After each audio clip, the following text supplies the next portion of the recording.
Ang desisyon ng Court of Appeals, batay dito sa natanggap ko, ay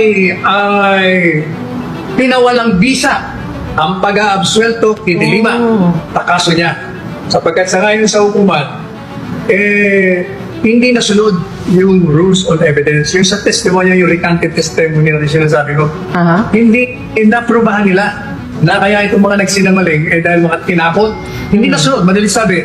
Kaya sabi ng Court of Appeals, null and void ang acquittal. Ibalik sa hukuman at ituloy ang pagbibista. Patunayan nila. O yun.